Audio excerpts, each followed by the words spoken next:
The old Blackwood Manor stood on a hill overlooking the town, its weathered Victorian facade a mosaic of peeling paint and broken windows.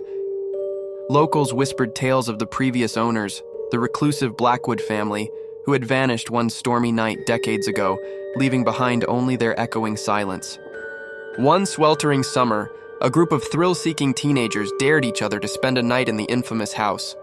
Liam, the skeptical leader, scoffed at the superstitions, while Sarah, ever the cautious one, clutched a crucifix in her pocket. Mark, with his camcorder, hoped to capture irrefutable proof of the paranormal, and Chloe, fascinated by the macabre, reveled in the eerie atmosphere. As dusk bled into twilight, they pushed open the groaning front door.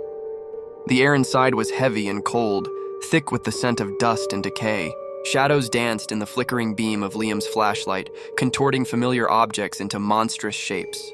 They explored the decaying ballroom, where forgotten waltzes seemed to still echo in the silence, and the dusty library, its shelves lined with forgotten tomes. It began subtly. A floorboard creaked upstairs when no one was there. A faint whisper slithered through the air, just beyond the reach of understanding. Liam dismissed it as the settling of an old house, but Sarah's grip on her crucifix tightened. Then the true terror began. The grand piano in the parlor, untouched for years, emitted a single discordant note that vibrated through their bones. A chilling laugh, dry and brittle, echoed from the empty staircase. Mark's camcorder flickered, the screen filled with static, then briefly showed a fleeting, gaunt face in the darkness. Chloe, initially excited, now felt a prickle of genuine fear. The house felt alive, watching them, breathing around them. In the master bedroom, a heavy velvet curtain billowed inward, despite the windows being shut tight. A child's toy, a porcelain doll with vacant eyes, lay on the floor, its head slowly turning to follow their movements. Panic began to set in. Liam, his bravado crumbling, urged them to leave. But as they rushed towards the front door, it slammed shut with an earth-shattering bang, the ancient lock groaning into place. The house descended into a symphony of horrors. Doors slammed, objects flew across rooms. The whispers grew louder, coalescing into a chorus of tormented voices. A spectral figure, tall and cloaked, glided through the hallway, its empty gaze fixed on them. Trapped, they huddled together, their flashlights dying one by one.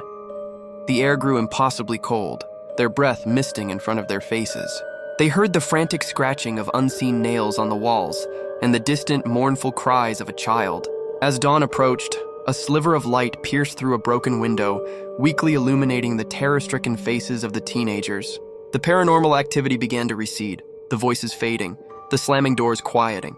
With a final, desperate push, Liam managed to force open the front door. They stumbled out into the morning light, gasping for breath, their clothes torn, their faces pale with abject terror.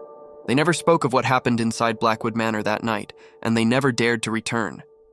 The house remained, a silent sentinel on the hill, waiting for its next unsuspecting guests, its secret still shrouded in the whispering wind.